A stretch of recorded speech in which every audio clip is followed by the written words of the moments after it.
नमस्कार. आज आपण रसायनशास्त्रातल्या एका खूप महत्त्वाच्या संकल्पनेबद्दल बोलणार आहोत. ती म्हणजे इलेक्ट्रोकेमिकल सिरीज. ऐकायला थोडं जड वाटतंय, पण सोप्या भाषेत सांगायचं तर हे आहे केमिस्ट्रीचं ऑफिशियल रूल बुक. समजा दोन रसायनं एकमेकांसमोर आली, जणू काही एक सामनाच आहे. मग यात कोण जिंकणार, कोण इलेक्ट्रॉन देणार आणि कोण घेणार, या केमिकल शोडाऊनचा विजेता कसा ठरतो? चला हेच तर आपल्याला आज बघायचं आहे. तर सुरुवात करूया. आपला पहिला विभाग. विचार करा, केमिकल रिॲक्शन्सचा किती मोठा पसारा आहे.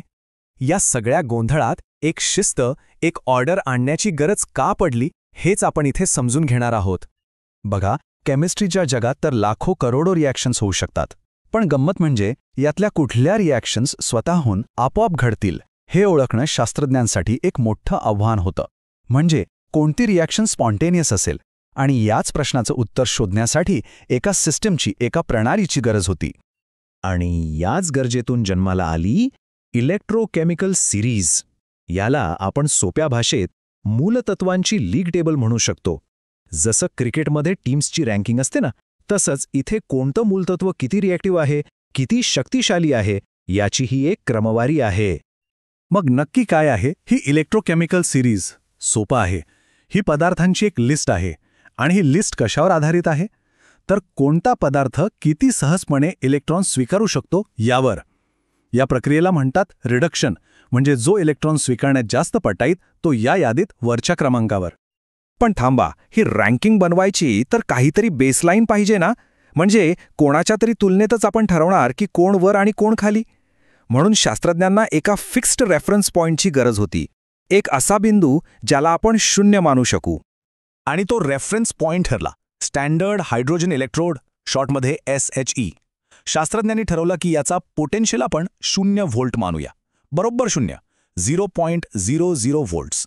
आणि मग बाकी सगळ्या मूलतत्वांचं पोटेन्शियल या शून्याच्या तुलनेत मोजण्यात आलं. आता हे जे काही मोजमाप आहे ना, ते असं कसंही नाही करत. त्यासाठी काही स्टँडर्ड कंडिशन्स ठरवलेल्या आहेत. म्हणजे तापमान पाहिजे 298 केल्विन, म्हणजे साधारण 25 डिग्री सेल्सिअस. कॉन्सन्ट्रेशन पाहिजे 1 मोलार. प्रेशर पाहिजे 1 ॲटमॉस्फिअर. आणि हो, सगळे सॉलिड्स आणि लिक्विड्स एकदम शुद्ध स्वरूपात हवेत. या 4 अटींमुळेच ही जी रँकिंग आहे ती एकदम अचूक येते आणि जगभरात कुठेही वापरता येते. ओके, आता पुढे जाऊया. या केमिकल गेममधल्या चॅम्पियन्सना भेटण्याची वेळ आली आहे.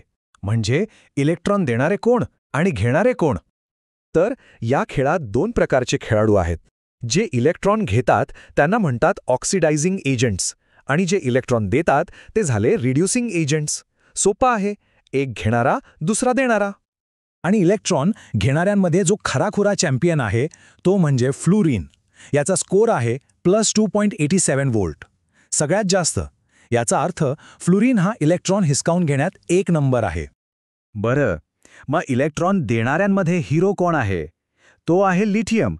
याचा स्कोर बघा, -3.045 व्होल्ट, एकदम विरुद्ध. म्हणजे लिथियम आपला इलेक्ट्रॉन अगदी सहजपणे दान करून टाकतो. आणि म्हणूनच तर आपल्या फोनच्या आणि लॅपटॉपच्या शक्तिशाली बॅटरीजमध्ये लिथियमचा वापर होतो. ठीक आहे, तर आता आपल्याला खेळाडूंची ओळख झाली आहे.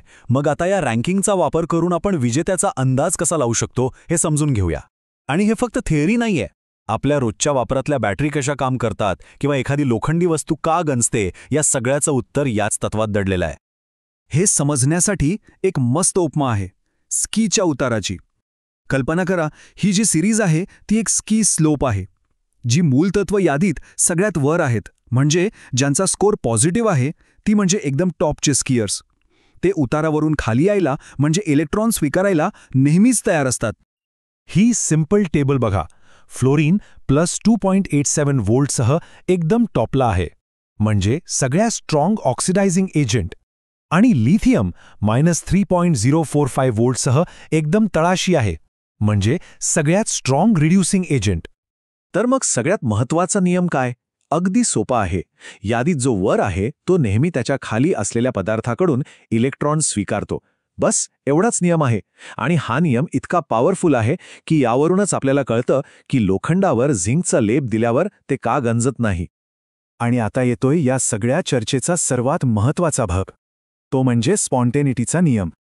सोप्या भाषेत सांगायचं तर कोणतीही रिॲक्शन आपोआप घडेल की नाही हे आपण कसं ओळखणार? खेळाचे नियम एकदम सरळ आहेत. बघा, कोणताही ऑक्सिडायझिंग एजंट यादीत त्याच्या खाली असलेल्या कोणत्याही रिड्युसिंग एजंटला ऑक्सिडाइज करू शकतो, म्हणजे त्याच्याकडून इलेक्ट्रॉन घेऊ शकतो.